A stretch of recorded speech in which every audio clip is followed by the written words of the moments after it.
Hello everybody and welcome back to artofdino.com and saveearth.us, and today is Tartarian Tales number 97, The CIA and Peking.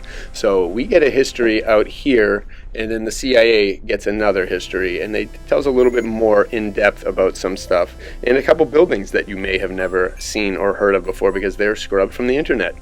Again, Peking, Tartar city.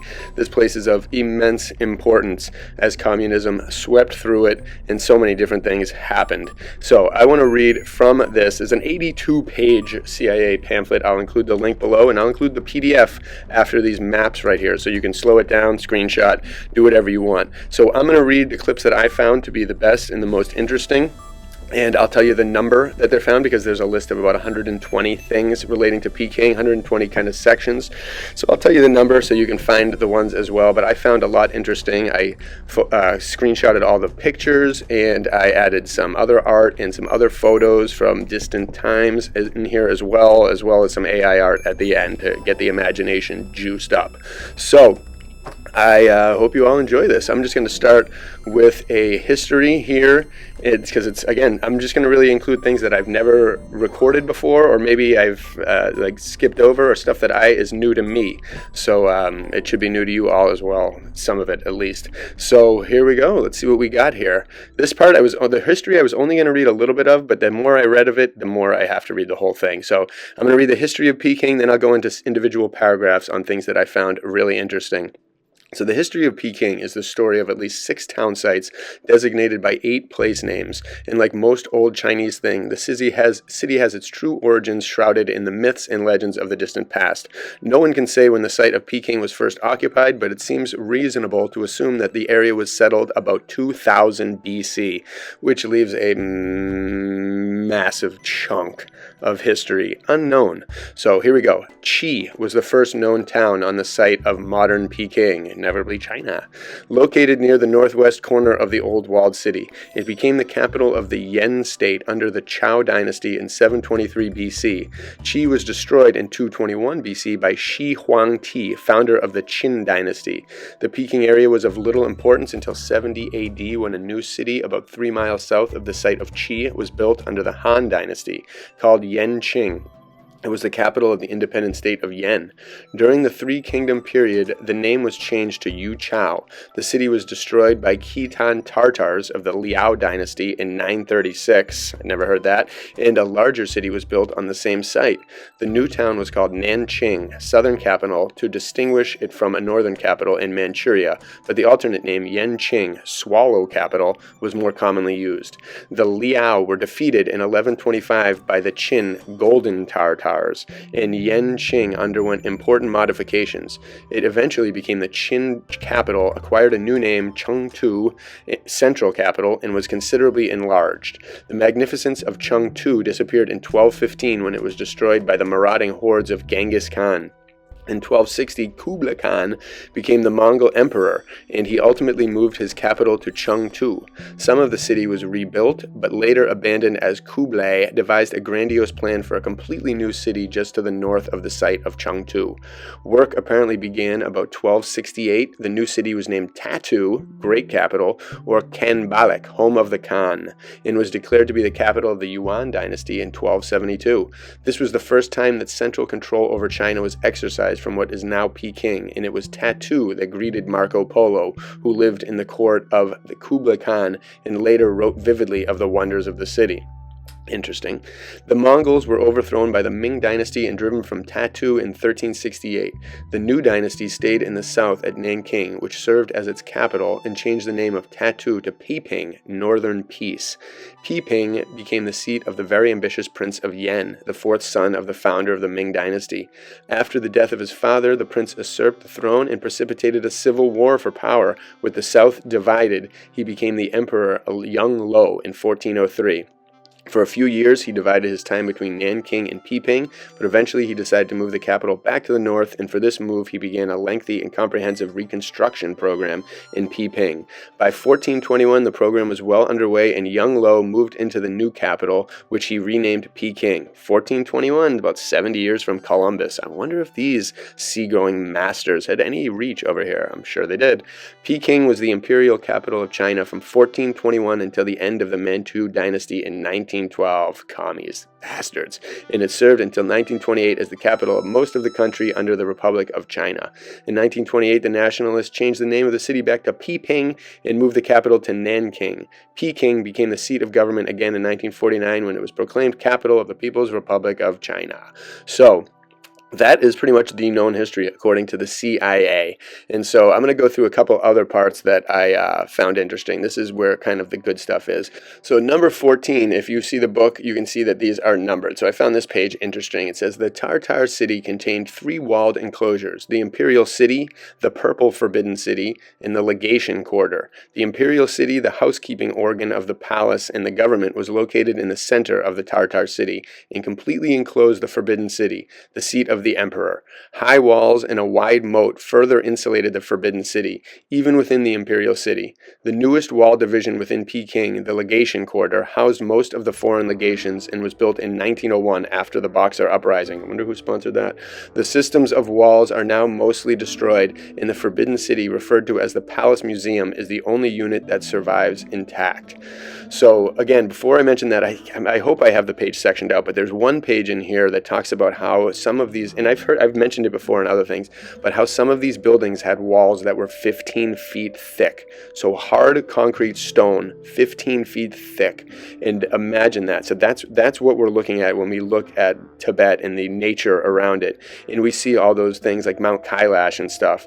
You wonder, like, would they ever need a wall that big? Because most walls are like bricks and stuff. But these people were, at this time, these ancient times, were making walls up to 15 feet thick. Same with the Philadelphia City Hall. There's buildings that are super thick, and so when you destroy those, they easily can turn into a mountain without any recognizable shape, because we've never really seen buildings 15 feet thick. So again, keep that in mind as you see all the destroyed stuff everywhere in this realm, because I think a lot of it was amazingly constructed in ways we can't fathom. So here we go. Points of interest in the city and its suburbs. Number 34. Although the former significance of the old imperial city as home of the emperor and seat of the government is gone, this section of the Tartar city retains its importance. No longer existing as an entity, the outlines of the imperial city are nevertheless still traceable. Many of the state and military offices are located here, and political control still seems to emanate from this quarter of the city. And again, this was released in the 1960s, I believed, and then it was approved for release in 2018, or I thought I saw it on the 2023 list. But so between 2018 and 2013, this was released by the CIA, this whole thing. Almost every tour of Peking begins at Tiananmen Square. So imagine that, Tartar City, Tiananmen Square. You never really hear those connected, and I wonder if Tartars were the ones that stood up.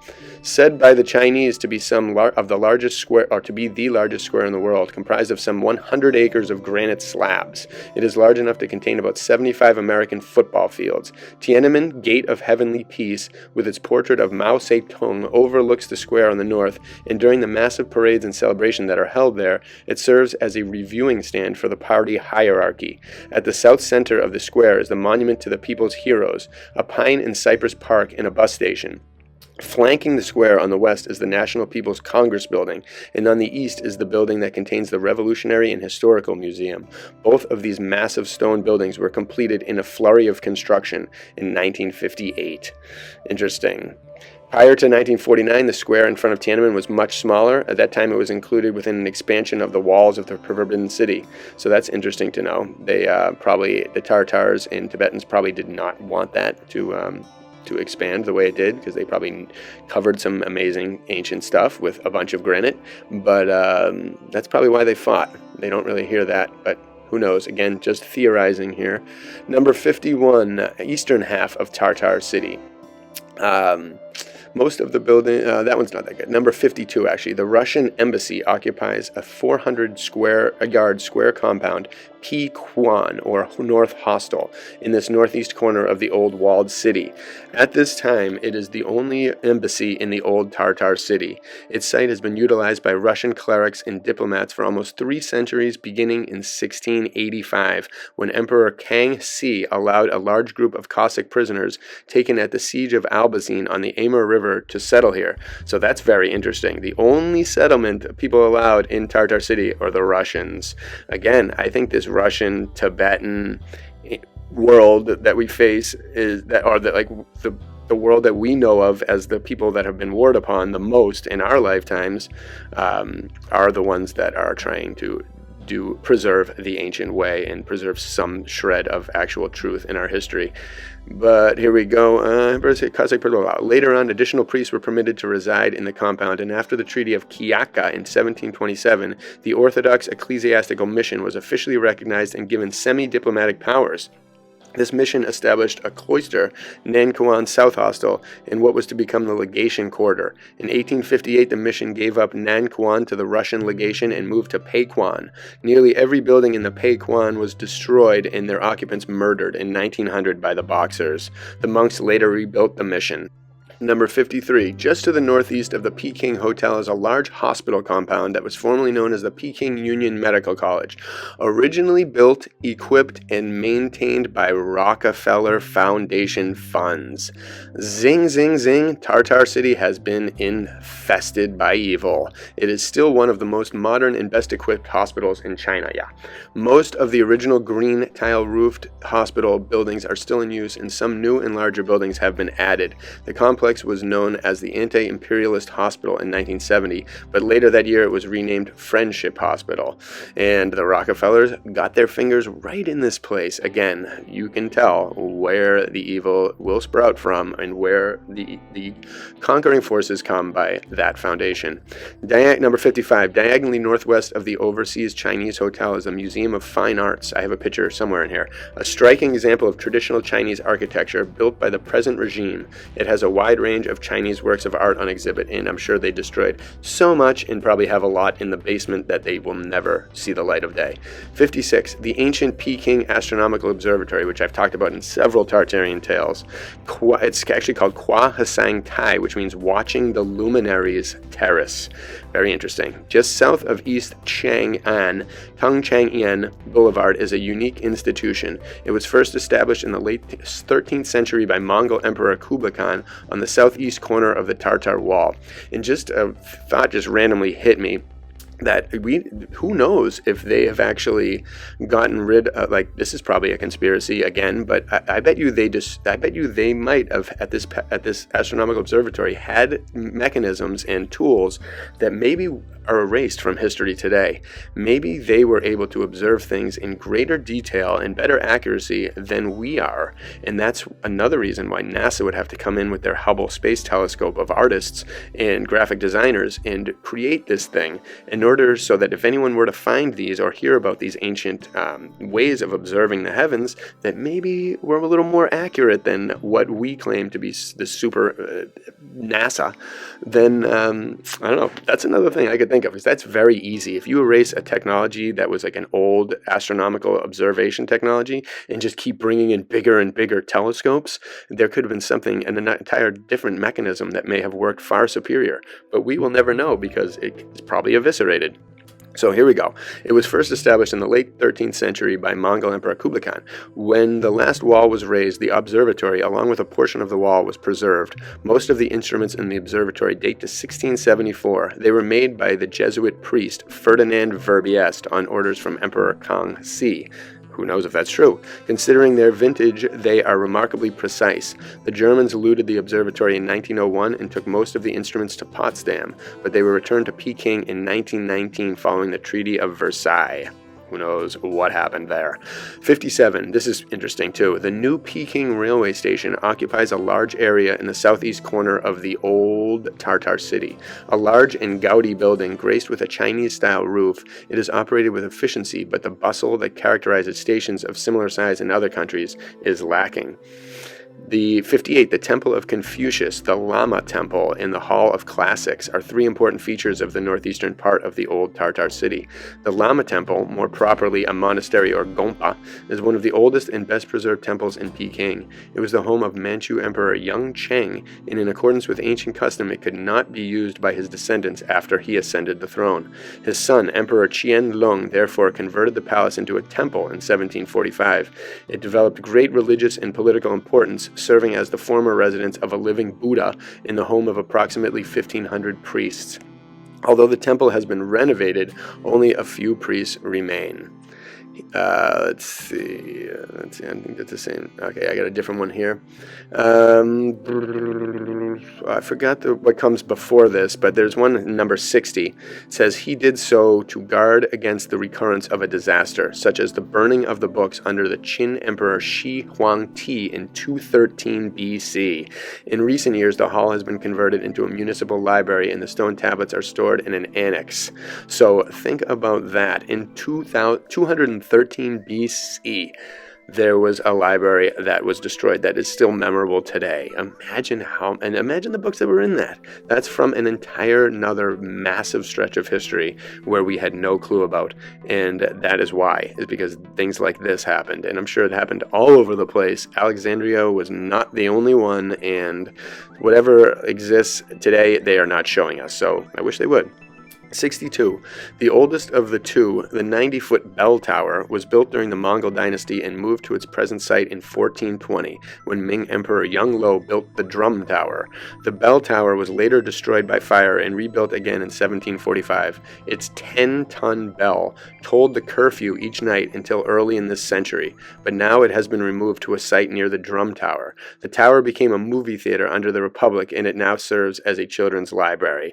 A propaganda master. So they took from a bell tower and a drum tower, which I'm sure had more than just announcing the curfew. That's an easy thing to do. You can have a guy walk around with a bell, a few guys walk around with a bell. You don't build an entire tower for that sole purpose of denominating one time period each day. I'm sure it had so much more use to that for the etherical preservation and powers and majesty and the overall harmony of the existence. And another perfect way to get rid of it is to destroy it, remove it from being used and rung, and put a nice movie theater in. Yay! So the people can be brainwashed. The drum tower, 63, is the more imposing and the taller of the two. At 99 feet, it is on a level with the highest guard towers in Peking. In old China, it was believed that the fiercest kinds of demons flew at heights of about 100 feet. Therefore, most buildings and guard towers were built just short of that level. Interesting. The drum tower is constructed of materials salvaged from an older Mongol drum tower that stood about 100 yards west of the present site. I wonder what that looked like. In Ming times, the drum beat in drum tower would precede the tolling of the bell in bell tower. I knew it. At that time, there was in a drum tower a unique water clock, or clepsydra, that calculated the quarter-hour divisions, at which intervals a large cymbal was sounded. The clepsydra disappeared after the Boxer Uprising, but the drums continued in use to sound the watch. Later, the tower was used by the Kuomintang as a propaganda headquarters. It now houses a cultural center. Very, very interesting. I wonder what that would have sounded like. And again, that's so cool. Just getting having music be life. So there's always resonating music in the air around you is just so beneficial to the human soul, which thrives on resonation. 65. In the northwest, less than a mile west of Piatang, is one of the oldest monuments in Peking, the White Pagoda Temple, Pai Tatsu. A prominent landmark, this bell-shaped stupa was originally built in the 11th century, but it was repaired and considerably improved by Kublai Khan late in the 13th century. Almost a twin of the White Dagoba in the Peihei Park, it is sometimes called the White Dagoba. Fairs were formerly held on the temple grounds. 66. East of the White Pagoda is the Temple of Broad Charity, Guangqi Su. It dates to the Qin dynasty and is more than 800 years old. Over the years, the temple has been repaired or rebuilt a number of times, and large portions of it were destroyed by fire in 1932. Currently, it is the repository of some ancient Buddhist writings, and it also serves as the home of the Chinese Buddhist Association. Very interesting again. And I love that some of these buildings that are 800 plus years old, 1,000 plus years old, are still standing. Yet there's things that are built like 10 years ago that are already piles of rubble. And it just goes to show you that I don't think people in this time are building for permanence like they were back in the day. We have a lot more nonsense to worry about with the people controlling us being the evilest people to ever exist. And you can't really plan for the future when you've got people controlling you that are like this and now. So, but I hope we get back to it and have a more stable future lined up for us at some point in time, so we can get back to doing stuff like this and making permanent things again, or things that will withstand any flood or disaster, like 15-foot thick walls would. And imagine that. Just imagine the type of destruction that had to occur to knock down 15 feet of walls and make it rendered like nothing, like nature, to make it look like just crippled nature from something. It's just so much destruction. Chinese city number 68, the mile-square altar of heaven, Tiananmen, the most sacred spot in Imperial Peking, probably remains the most important temple in China to this day. A grandiose structure of immense proportions, it contains majestic temples, halls, gates, and gardens. The culminating feature within it is the altar, which in former times only the emperor could ascend. This he did annually to offer sacrifices to the Supreme Being. Love that. God, so much they don't tell us. And Supreme Being was probably all written about in that library before 2013 BC, when 213 BC, when it was destroyed. They probably had amazingly intact descriptions of the divine. And then after that, you just get hearsay. Oh, I think I remember this. I'll write it down. It lost, like a game of telephone. The truth is lost, and that is what these people want. If they found the truth, you think they'd share it with us? No. 70. West of the altar of heaven is the site of the former altar of agriculture. Each spring the emperor came here to make sacrifices designed to obtain rain. He would also plow the first furrows in plots set aside for the growing of ceremonial grain. Now we just dump plane loads worth of incredibly toxic metals and crap into the sky just to make rain. I kind of would like to go back to this, when a holy person kind of does a dance somewhere, and then the same thing happens, where people focus their energy on and their thought on rain, and it happens, where the magic in ether and the human connection to the world and nature was right on point. That has since been severed.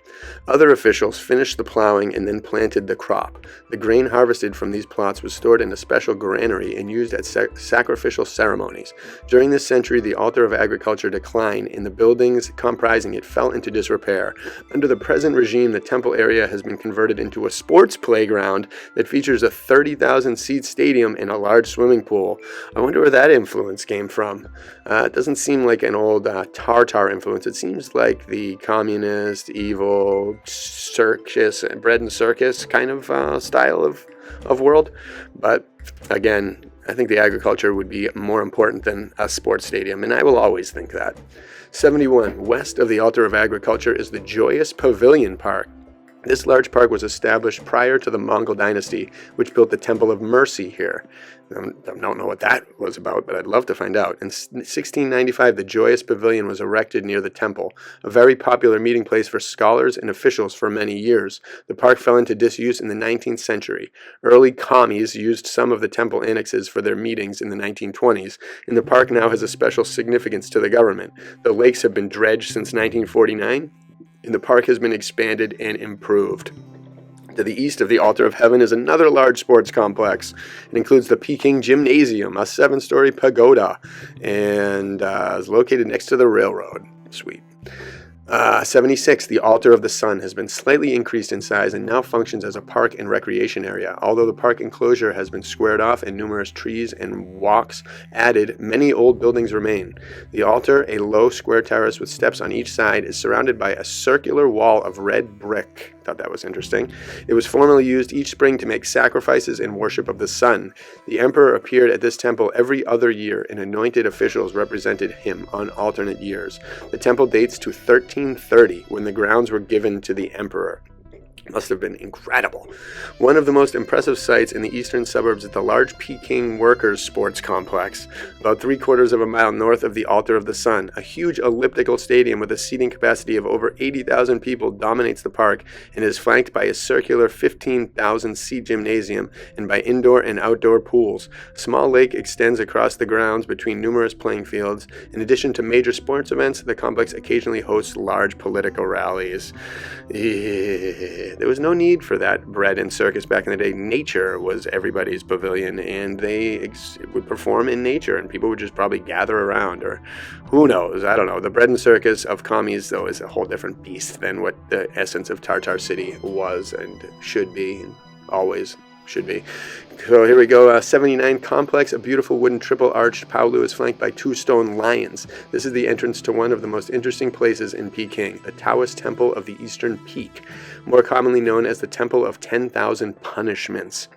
This temple is dedicated to Huang Feihu, the legendary character who rebelled against and killed the infamous tyrant Chao Hassin, the last ruler of the Shang dynasty.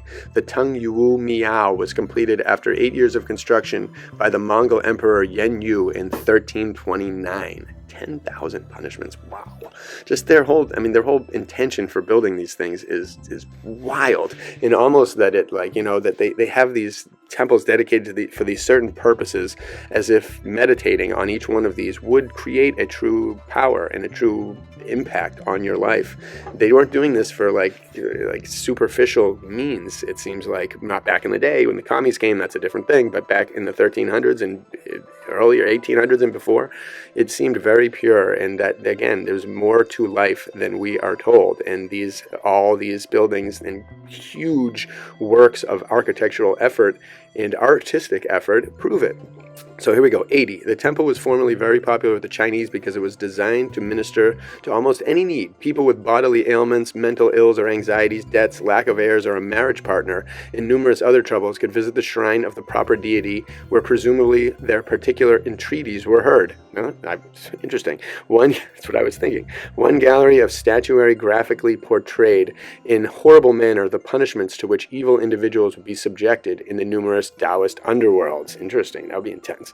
Another gallery depicted the rewards for the good and the just. The temple offered something for nearly everybody. And that, again, is amazing. It's a way of using art to deal with people and for people to meditate on things and imagine things and be like, wow, I don't want that. And again, that's a thing.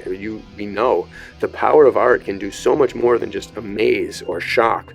It can do things. It can change you. It can 100% change you. Art. I've been changed by so many individual works of art where the impact is still going to this day, 30 plus years later, and 10 years later, 5 years later. Whenever the art impact happens, it creates an impression, and it is powerful. And these people knew that. The ancients knew that to help people adjust to the troubles and existence of being a human, you need art. It is so beneficial to everyone to create and to even observe, because the creation power comes out when you observe it, and it gets transferred to those who view it properly and with an open mind.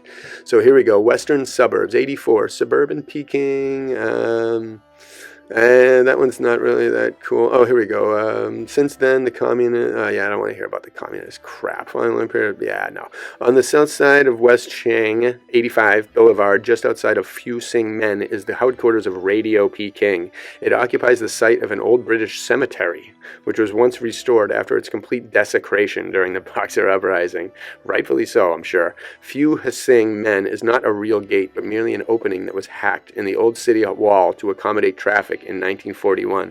Radio and television programs are beamed from the broadcast center, although the television industry in China is still in its infancy, because they don't want it. They were not embracing it as much as we, because they had no need for it. They had it in their minds, and it was much better, I'm sure. This one is pretty interesting about the old railroad line, which is the former mother temple and headquarters of the Taoist sect in North China, the Temple of the White Cloud. This temple, unlike the Tongyi Mao, has a small complement of priests and is still operating. The oldest part of it stands on the site of a Tang Dynasty structure that lay inside the walls of the old city of Chengdu. Extensive repairs have periodically been made to its numerous buildings. buildings. The temple formerly attracted large numbers of visitors, especially to the annual 20-day festival, a celebration that marked the arrival of the 8 immortals, who supposedly descended from heaven on the 20th day of the first lunar month. I gotta remember that. The highlight of this festival was the foot and cart races, which precipitated a veritable orgy of gambling, an activity dear to the Chinese. Even Manchu princes and nobles participated in some of the races, which often led to violent brawls and clan fights. Eventually, the racing was abandoned in favor of an ordinary temple fair. And I love that. And again, I'll show you the Peking broadcast house. It is an amazing picture in a site that, again, you can't find anywhere, and there is no way it was built by anyone that they say. And this one building makes me question almost everything in existence, and it probably will too. So take a look at this. The Peking Broadcast House. This building is one of the most impressive of the modern structures in the city. They say it's modern, but you cannot find this. I looked on several search engines. I didn't find a thing, not one picture of this building anywhere except in this CIA document. So again, I hope if someone finds one, let me know. But wow, totally different style, totally everything. Again, the power from the top. Nothing can be trusted ever, and this building proves that. So I don't even know where to go with it. Let me know your thoughts again below, because mind-boggling stuff. Number 87, the ancient pagoda of the Temple of Celestial Peace rises majestically about a half mile to the south of Peiyun. It is one of the largest pagodas in the Peking area, rising to 190 feet. The temple that housed the pagoda was first built in 472 AD and underwent the usual repair and rebuilding cycles, but it is now largely destroyed and only a few buildings near the base of the pagoda remain. The origins of the pagoda are obscure, but most sources agree that it was erected sometime in the late 12th or early 13th century under the Liao dynasty. The octagon-shaped 13-story structure, covered with more than 2,000 bas-relief images of Buddha, houses a colossal Buddha. Formerly, over 3,000 little bells were suspended from the eaves of the pagoda, and when the wind was in the right direction, they could be heard a mile away. Nearly all of the bells are now gone. So again, some kind of ancient tech guaranteed in these pagodas, and with the bells, that makes a lot more sense. 3,000 bells creating a sound that could be heard from miles away. Imagine the resonance power of that within the ether. It is probably astounding. And the sound of all them, if they're tuned a certain way, like what is that going to do? And again, this pagoda looks like these things look 1,000% like a technology, like some type of ethereal electrical cathode generator tube. Almost looks like a tube from a guitar amp or something, but there is no way that we have been told the truth about these things. They are not just simple structures. There is so much. And again, when packed with art and packed with music, again, that is the secret, I think. That is the secret our ancients knew. Pack everything with beauty, intention, music, and all these things, and you get a paradise on earth. And that's why they've taken every bit of that away from us. The music is awful. The air is horrible. The electricity is coming from terrible sources. It's all a disaster nowadays, and the ancient world always appears so much more beautiful and to be in the right and much smarter than anything we've got going on now. 88. The Altar of the Moon is near the Children's Hospital, about 3/4 of a mile north of the Broadcasting Center. It was erected at the same time as the Altar of the Sun in the eastern suburbs of 1530 on an almost identical plan, except that the wall around the Altar of the Moon was square and the symbolic color was white. The autumn sacrifices to the moon were celebrated in alternate years by the emperor, as was the case in the sacrifices to the sun. Today, the temple is used as a public park and school. A tall television tower juts into the sky from the central area near the old altar. Awful. Awful, awful, awful. What a disgrace. How can people not realize the difference? 89. A little over a mile west of the Altar of the Moon is the Jade Abyss Pool. This thing sounds awesome. Also known as the Fishing Terrace. During the Qin dynasty, this pool was used by the imperial family. Emperor Qianlong enlarged the lake in 1773 and rebuilt the palace, which was used by later emperors during fishing expeditions on the lake. By the 20th century, the lake had silted up and the palace was crumbling. In 1956, a new gourd-shaped lake was dug and a dam and hydroelectric facility was built as part of the Yangting River aqueduct system. Trees were planted along the shores of the mile-long lake to create a park which is very popular. A guest house compound for distinguished foreign guests is located at the eastern, like blah, blah, blah. Nothing like the jade abyss pool. And again, that's another thing. When you line a pool with jade and you have pure ancient water, and then you have music and you have art and you have carvings and different things, what does that turn into, and what does that resonate, and how does that heal a human? Probably in amazing ways. Again, let's see, there's a few more here left. 95. In addition to educational institutions, the northern suburbs contain some distinctive cultural sites. A short distance outside of Anting Gate is the Altar of Earth, which complements and was only slightly less sacred than the Altar of Heaven. The Altar of Earth was erected in 1530, in the same year that the Altar of the Sun and Altar of the Moon were built. It is that people were on fire that year, or it's just a lie. It is square, reflecting the then prevailing Chinese belief that this was the shape of the Earth, and most definitely still is. In 1860, it was occupied by French and British troops who used it as a barracks and campgrounds. It has been used in similar blah, blah, blah. But I love that they refer to the Earth as a shape of a square, and I do think there is some truth to that. And the concentric rings or concentric squares are all different, and we have access to none. And I wish we did, because it would put a lot of better perspective into each and every one of us and instill us with some magic that we know is missing and has been robbed from us. And we know it exists beyond the poles, where they just happen to not let us go. 96. The Yellow Temple, located next to a military barracks, is a Lama temple with a long and colorful history. Built originally by the Ming, it was destroyed in 1643 by the rebel leader Li Zucheng and rebuilt in 1651 by the Manchu Emperor Shun Qi as a temporary residence for the Dalai Lama. The most significant part of the temple is the Tibetan dagoba. Of Indian design, it includes 4 octagonal pagodas. The dagoba was added by Emperor Qianlong in 1780 to serve as a tomb for the Panchen Lama, who died of smallpox while visiting Peking. Qianlong returned. That's probably a bioweapon. Qianlong returned the body of the Panchen Lama to Tibet in a gold coffin and buried only his clothes under the dagoba. The temple later fell into disrepair, but it was used as the residence of the Dalai Lama on his visit to Peking in 1908. An unwelcome visit in the eyes of the Empress Dowager, who had been warned by astrologists that her death would coincide with his visit. Both she and the emperor died during the stay of the Dalai Lama in Peking. In 1949, the temple was partly in ruins. Some of it has now been replaced by modern buildings, but the western part, which contains the dagoba, is still standing. I wonder if it still is. This is as of 1960-ish. About 3 miles to the southwest of the Yellow Temple, just north of the zoo, is another temple of Indian design, the 5 Pagoda Temple. It was built during the early Ming dynasty to house 5 golden Buddhas presented to the emperor by an Indian monk, I wonder who that was, along with a model of the Diamond Throne Temple in India. This model was used to design the temple, in which the 5 Buddhas were placed in separate pagodas. Today the grounds are still preserved, but of the temple proper, only the central building with the 5 pagodas remains. Another little tidbit it says on this page, it says, in spite of the variety and extent of the residential quarters in the Forbidden City and the sea palaces, the emperors found the sultry air of the city unhealthy during the summer months. By custom, they moved out of Peking to summer palaces in the vicinity. This custom reached its highest point under the Manchus when Emperor Qianlong expanded the summer palaces, situated about 5 miles north of Peking. The best architects and artisans were employed, including some skilled Jesuit missionaries to the court. Qianlong had seen pictures of the palaces at Versailles, and he ordered the construction of similar European-style palaces in one section of the park. So again, the world and its architects were connected. These people that were doing we need to find out who the architecture firm was that created all these. It's amazing that they've been able to keep that a secret, because this is specific to some absolute masters of architects, and you'd think that they'd be known because they did buildings all over the world. So again, someday we'll find that.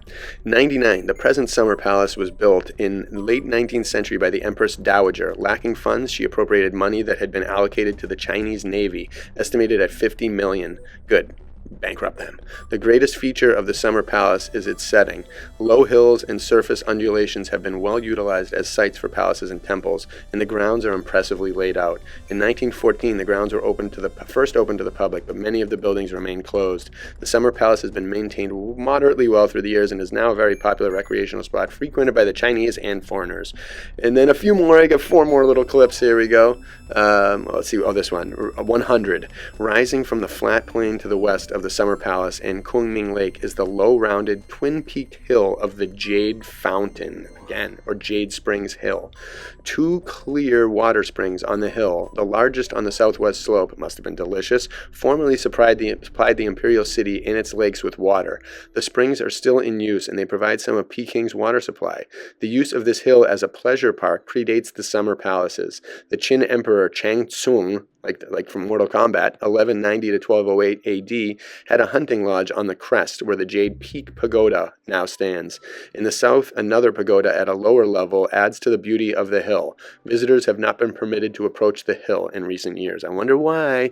Archaeological digs everywhere. Could find things to rewrite history every single second. Number 102, the Temple of the Sleeping Buddha is nestled in the foothills about a half mile from the main road and 2 miles to the west of Jade Springs Hill. It has a very long history dating back to the Tang Emperor Chen Quan, 627 to 649 AD, but numerous repairs and alterations over the years have changed it considerably. The present temple dates from 1734. The principal building on the ground contains the 50-foot figure of a sleeping Buddha, originally built of wood but recast in bronze in 1465. A small, again, the wood, that must have been from a massive tree, unless they were combining trees, which they could have. But if this is a 50-foot tall giant Buddha, it could have been from a really big tree, the likes of which we always envision but have never seen. A smaller sandalwood figure of Buddha, also in a reclining position, dates from the temple's earliest period. In the past, many of the buildings in the temple were rented during the summer season by Peking residents. 103. The Temple of the Azure Clouds lies in the next valley, about a mile to the west of Wo Fro Su, and a mile into the mountain valley from the main road. It is easily the most beautiful temple in the western hills, not only because of its buildings, but also because of its magnificent woodland setting. It demonstrates how Buddhist monks chose sites that enhance the beauty of their religious architecture. That's the way to do it. The dominating stupa of the temple, like a mirage in the forest, is visible from the main road at the foot of the valley, but the visitor must traverse a mile of road through a cluster of trees in order to obtain a close-up view of the shrine. Amazing. Again, nature and art and music and people, all in one, all synced up. Even their government in tune with nature. Not anymore. 104. The temple dates from the late Mongol dynasty, 1366. Reconstructed and enlarged many times, it has been supported at various times by wealthy eunuchs. It consists of 2 parts. The temple, which contains most of the buildings, including the Hall of the 500 Gods, and behind it the 6-towered Indian-style diamond throne pagoda, the beauty of which has been compared favorably with that of the Taj Mahal. But you wouldn't hear that, and none of us would ever know that. The pagoda was built in 1748, following the same design as that of the 5 pagoda temple north of the zoo. It is constructed of marble-like stone, the famous talishi, or natural-colored stone, from Yunnan province. After Sun Yat-sen died in Peking in 1925, his body was brought to Piansu, where it lay in a niche under the pagoda from 1926 to 1928. Yikes. It was then removed first to Central Park in Peking and finally to the Purple Mountain Tomb in Nanking. 105. The Hunting Park is a wooded enclosure just south of Piansu, about half a square mile in area. It was a game preserve used by emperors from about 1170 to 1850. The game has long since gone, but the wooded area and many of the buildings have been used at times as an orphanage, a sanitarium, and for summer residences.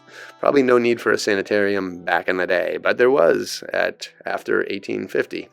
Circular City 106, Yuancheng, is an interesting structure on the edge of the plain to the southeast of the hunting park. An enormous oval fort with 15-foot thick walls. That's where it is. Finally, it took me all the way here, the end of the episode, to get it. But an enormous oval fort with 15-foot thick walls. And again, everywhere you look in nature, every time you look at the Himalayas, the Rockies, everywhere, think that back in the day, back at one point in time, people were making walls of buildings and fortresses and different just buildings 15 feet thick. So when you destroy that, it looks just like stone and rubble, and this could be everywhere. This changes the game. That line changes the game of what we see when we think we're looking at nature, but we actually are most likely looking at ancient architecture that has been thrashed. So it was built by Chandeling in 1749 to commemorate a victorious campaign in Tibet and also to provide a place where he could watch his troops maneuver on the plain. This former military training ground contained numerous military barracks, forts, and blockhouses, but they all deteriorated. The fields are now cultivated and the fort is being used by horticultural services. The emperor also built a number of queer-looking structures designed to train soldiers to climb the Tibetan walls. These rough stone buildings with terraced roofs and false windows about 20 to 45 feet high were scattered about the plain and on the hill slopes, but most have now disappeared. And that is a bunch of stuff in there. Why did they have the need for this military thing? Who were they battling? That brings us to the wall. Which side is being kept out? Which side is being protected? Again, the CIA doesn't know everything, obviously, and you have to rethink a lot of these. Everything you hear has to be kind of reevaluated in a different way. So here we go. The last three I'm going to read are 112, 113, and 114, and then I'll let you all get out of here. 112, the Ming tombs, or 13 tombs, about 2 miles to the north of the highway near Changping, are also popular tourist attractions. The scattered tombs are nestled in carefully chosen sites along the foothills of the semicircular mountain range that protects the valley on the north. I wonder if it's semicircular because it was at once an ancient semicircular building. All of the Ming emperors who ruled from Peking except one are buried here. The one who is not, Qing Tai, assumed the throne during the period 1449 to 57, while his brother, the rightful emperor, was a prisoner of the Mongols. Qing Tai died shortly after being deposed, denied burial in the Ming tombs. His remains were deposited in a modest tomb near Jade Springs Hill, west of the Summer Palace. Not bad. 113. The tombs were originally protected by a long wall in the valley and by guard posts on the hilltops, and only those who were in charge of their physical upkeep could enter the enclosure. The guards were garrisoned in Changping. The wall around the cemetery has long since disappeared, and most of the trees in the valley, except for those around each tomb, have been cut to provide land for cultivation. 114, the last one I'm going to read to you guys today, is the entrance and approaches to the Ming tombs are spacious and majestic. The gateway, an impressive 5-arch marble pialao built in 1541, is more than 4 miles from the largest and grandest tomb. There's probably a lot in between too. The Changling of Emperor Yongle. The other tombs are situated mainly behind and on the flanks of Changling.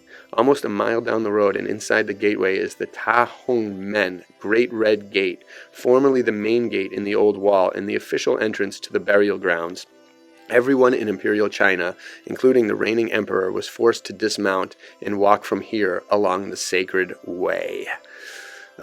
And I'm sure it's probably rubble and garbage now, but maybe not. Who knows? Maybe they preserved something and some essence, because all these things, their essence has been lost, and that is the most.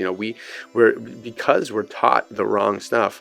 It's easy to lose the essence of something. If you see something that looks amazing or whatever, and you're told its history accurately, you can feel the power of it. If you're just like, oh, that's something that they used to hang out and so they could look at game when they were hunting, you're like, oh, whatever, and you don't even give it the time of the day. You may subconsciously feel the power, but you don't really get your full body embracing it because you're not in reality, you're not in truth.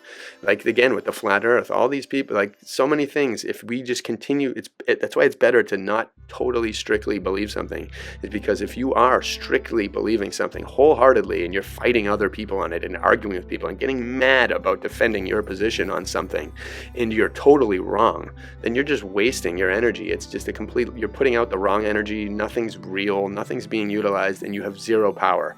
The sacred way is dealing with in truth, and if you don't know it, you be open to the realities of it. And again, this ancient reality that they showed here, mixing art with sound and bells and everything, spirit, everything, every name had a beautiful name. It wasn't just like the Bach Garden or the Toyota the Toyota Central or the Netflix Stadium or something. It was they were names that related to earth, related to nature, related to the spirituality, related to the religion, related to the science at the time, which wasn't a cult. And it was based on things that they were observing and have been observing in books from thousands of of years where other discoveries were made, entire histories that, we think our history is the only one, but all these, the true history that is lost in all these other places where they were just as prominent and powerful and intelligent as all of us, and probably more creative and beautiful and spiritual.